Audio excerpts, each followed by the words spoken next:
ബൈത്തുസകാത്ത് കേരളയും ഈരാറ്റുപേട്ട പ്രാദേശിക ബൈത്തുസകാത്തും സംയുക്തമായി നിർധന കുടുംബത്തിന് നിർമ്മിച്ചു നൽകിയ വീടിന്റെ താക്കോൽദാനം നിർവഹിച്ചു. പത്താഴപ്പടിയിൽ നിർമ്മിച്ച വീട്ടിൽ സംഘടിപ്പിച്ച ലളിതമായ ചടങ്ങിൽ people's foundation area coordinator PS. Ashraf നഗരസഭാ ചെയർപേഴ്സൺ അഡ്വക്കേറ്റ് വി.പി. നാസറിന് താക്കോൽ കൈമാറി. ജമാഅത്തെ ഇസ്ലാമി ഈരാറ്റുപേട്ട ഏരിയ പ്രസിഡന്റ് അവിനാഷ് മൂസ അധ്യക്ഷത വഹിച്ചു. Advocate VP. നാസർ മുഖ്യപ്രഭാഷണം നടത്തി. പത്താഴപ്പടി മസ്ജിദുർ റഹ്മാൻ ഇമാം അബ്ദുൽ സത്താർ മൗലവി, സെക്രട്ടറി കൊച്ചുമുഹമ്മദ് മണക്കാട്ട്, നഗരസഭാ ആരോഗ്യ standing committee chairperson Rhine teacher, നഗരസഭാ കൗൺസിലർ അബ്സാർ മുരിക്കോലിൽ എന്നിവർ ആശംസയർപ്പിച്ച് സംസാരിച്ചു. പി.എസ്. അഷ്റഫ് സ്വാഗതം പറഞ്ഞു. യാസർ ഇ.എസ്. ഖിറാഅത്ത് നടത്തി. ജമാഅത്തെ ഇസ്ലാമി നടക്കൽ യൂണിറ്റ് പ്രസിഡന്റ് അബ്ദുൽ കബീർ നന്ദി പറഞ്ഞു. അൽഹംദുലില്ലാഹി റബ്ബിൽ ആലമീൻ. നമുക്കറിയാവുന്നതുപോലെ കേരളത്തിൽ വളരെ വ്യവസ്ഥാപിതമായി പ്രവർത്തിച്ചുകൊണ്ടിരിക്കുന്ന ഒരു സക്കാത്ത് കളക്ട് ചെയ്ത് വിതരണം ചെയ്യുന്ന സംവിധാനമാണ് ബൈത്തുൽ സക്കാത്ത് കേരളം. അപ്പം അതിൻ്റെ കൂടെ ഈരാറ്റുപേട്ടയിൽ പ്രവർത്തിച്ചുകൊണ്ടിരിക്കുന്ന ഒന്നാണ് നമ്മുടെ ബൈത്തുൽ സക്കാത്ത് എന്ന അതേ പേരിൽ തന്നെ ഈരാറ്റുപേട്ടയിൽ പ്രവർത്തിച്ചുകൊണ്ടിരിക്കുന്ന നമ്മുടെ പ്രാദേശിക ബൈത്തുൽ സക്കാത്ത്. ഈ രണ്ട് സംരംഭങ്ങളുടെയും സംയുക്ത ആഭിമുഖ്യത്തിലാണ് ഈ വീടിൻ്റെ പണി ആരംഭിച്ചത്. ഇത് കൊടുക്കുമ്പോൾ സ്വാഭാവികമായിട്ടും അത് ഇനി അവർ സക്കാത്ത് വാങ്ങാൻ പറ്റാത്ത രീതിയിൽ അവരെ സ്വയം പര്യാപ്തരാക്കുക എന്ന ഒരു ലക്ഷ്യമാണ് യഥാർത്ഥത്തിൽ ബൈത്തുൽ സക്കാത്തിനുള്ളത്. അതിനു വേണ്ടിയിട്ട് ഒരുപാട് സംവിധാനങ്ങൾ സ്വയം തൊഴിൽ സംരംഭങ്ങളായിട്ടും വീട് നിർമ്മാണവും റിപ്പയറിങ്ങുമായിട്ടും ചികിത്സാ സഹായമായിട്ടും അതുപോലെ കടം വീട്ടുന്നതിനും ഇങ്ങനെ നിരവധി സംവിധാനങ്ങളും സംരംഭങ്ങളും ബൈത്തുൽ സക്കാത്ത് കേരള നടത്തിക്കൊണ്ടിരിക്കുന്നത്. 26 വർഷങ്ങൾക്ക് മുമ്പാണ് ജമാഅത്തെ ഇസ്ലാമിയുടെ കീഴിൽ ബൈത്തുൽ സക്കാത്ത് എന്ന് പറയുന്ന ഒരു സംവിധാനത്തിന് രൂപം കൊടുത്തത്. ആ ബൈത്തുൽ സക്കാത്തിൻ്റെ കീഴിൽ ഇതുപോലെയുള്ള ഭവന പദ്ധതികൾ, അതുപോലെ തന്നെ വീടുകളുടെ അറ്റകുറ്റപ്പണികൾക്ക് വേണ്ടിയിട്ടുള്ള ഫണ്ടുകൾ, അതുപോലെ കടം കൊണ്ട് വലയുന്ന ആളുകൾക്ക് അവരുടെ സാമ്പത്തികമായിട്ടുള്ള കടങ്ങൾ വീട്ടുന്നതിന് വേണ്ടിയിട്ടുള്ള സംവിധാനങ്ങൾ, സാമ്പത്തികമായിട്ടുള്ള പ്രയാസങ്ങളുടെ കാരണം കൊണ്ട് വിദ്യാഭ്യാസം നിലച്ചു പോകും എന്ന് തോന്നുന്ന വിദ്യാർത്ഥികൾക്ക് അവർക്ക് ഉപരിപഠനത്തിന് ആവശ്യമായിട്ടുള്ള സ്കോളർഷിപ്പുകൾ, അതുപോലെ സ്വയം തൊഴിൽ പദ്ധതികൾ നടപ്പാക്കുന്നതിന് വേണ്ടിയിട്ട് ഉള്ള സാമ്പത്തിക തൊഴിൽ പദ്ധതികൾ, ഇത്തരം സംവിധാനങ്ങൾ ഓരോ വർഷവും ബൈത്തുൽ സക്കാത്തിൻ്റെ അതിൻ്റെ ഫണ്ട് ഉപയോഗിച്ചുകൊണ്ട് അതിൻ്റെ കൃത്യമായിട്ടുള്ള വിതരണം നടന്നതിലാണ്. ഈ വർഷവും അൽഹംദുലില്ലാ കഴിഞ്ഞ വർഷത്തേക്കാൾ കൂടുതൽ 10-25% വർധനമാണ് ബൈത്തുൽ സക്കാത്തിൻ്റെ ഫണ്ടിലേക്ക് ഈ പ്രതിസന്ധി ഘട്ടത്തിലും ഈ റമദാനിലും ലഭിച്ചത്. കഴിഞ്ഞ വെള്ളപ്പൊക്കം തൊട്ട് ഇങ്ങോട്ട് പരിശോധിച്ച് നോക്കുകയാണെങ്കിൽ ഏതാണ്ട് 3000-ൻ്റെ മുകളിൽ വീടുകളാണ് ഇസ്ലാമിക് പ്രസ്ഥാനത്തിൻ്റെ കൊടക്കീഴിലുള്ള സംവിധാനങ്ങളുടെ സംരംഭങ്ങളിലൂടെ ജനങ്ങളിലേക്ക് മതവും ജാതിയും പാർട്ടിയും നോക്കാതെ ആളുകളുടെ തലകൾ മാത്രം വേണ്ടിക്കൊണ്ട്, അല്ലാതെ മതം നോക്കാതെ ജാതി നോക്കാതെ ജനങ്ങളിലേക്ക് എത്തിച്ചിട്ടുള്ളത്. മഹത്തായ ഒരു പ്രവർത്തനത്തിനാണ് നമ്മൾ സാക്ഷ്യം വഹിക്കുന്നത്.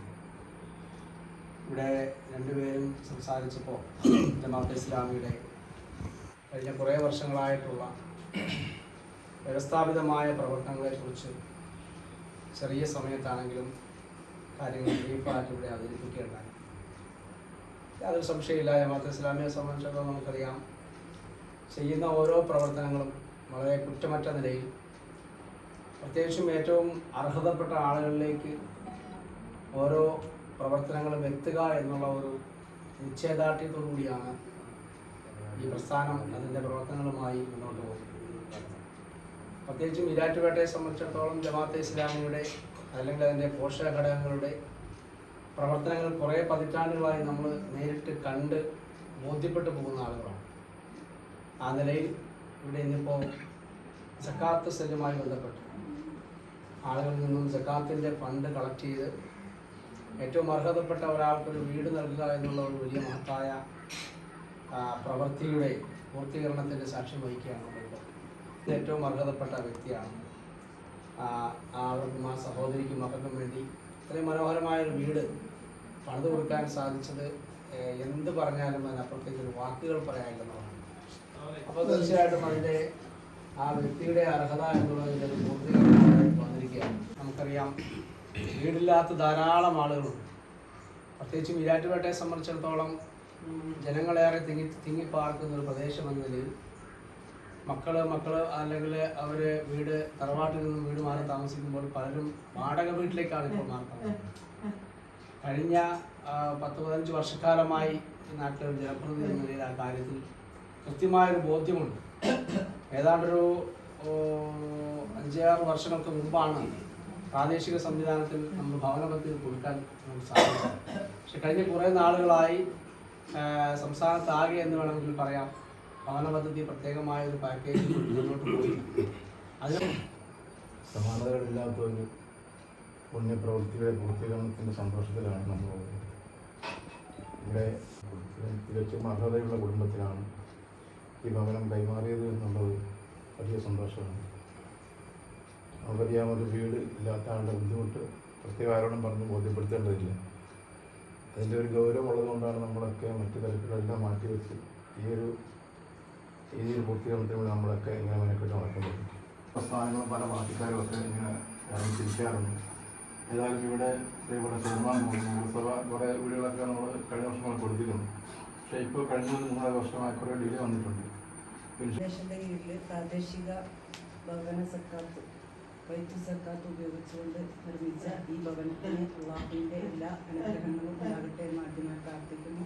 നമുക്കറിയാം, ഒരു മനുഷ്യനെ സംബന്ധിച്ചോളം അവൻ്റെ ജീവിതത്തിലെ ഏറ്റവും വലിയ ആഗ്രഹമാണ് ഒരു ഭവനം ഉണ്ടാവുക എന്നുള്ളത്. നമുക്കറിയാം, ഒരു മനുഷ്യന് ഭൗതികമായ എന്തെല്ലാം സംവിധാനങ്ങൾ അവന് ഉണ്ടെങ്കിലും, സാമ്പത്തികമായി മറ്റ് ഭൗതികമായ ഏത് കാര്യങ്ങൾ ഒരു വ്യക്തിക്കുണ്ടെങ്കിലും, പക്ഷെ അവന് വീടില്ലെങ്കിൽ അവന് ഒരിക്കലും മനസ്സമാധാനം ഉണ്ടാവില്ല. കാരണം അതിന് വ്യക്തമായ തെളിവാണ് വീടിനെക്കുറിച്ച് അറബിയിൽ മസ്കൻ എന്നാണ് പറയുന്നത്. മസ്കൻ എന്ന് പറഞ്ഞാൽ തന്നെ സമാധാന ഗേഹം എന്നാണ്.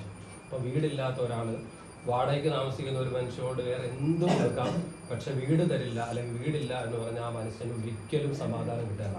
അപ്പോൾ അതുകൊണ്ടാണ് ഈ അറബി ഭാഷയിൽ തന്നെ മസ്കൻ, അതുപോലെ ബൈത്ത് എന്നെല്ലാം പറയാം. ബൈത്ത് എന്ന് പറഞ്ഞാൽ രാത്രി സമാധാനത്തോട് താമസിക്കാനുള്ള ഒരു സ്ഥലത്തിനാണ് ബൈത്ത് എന്ന് പറയുന്നത്.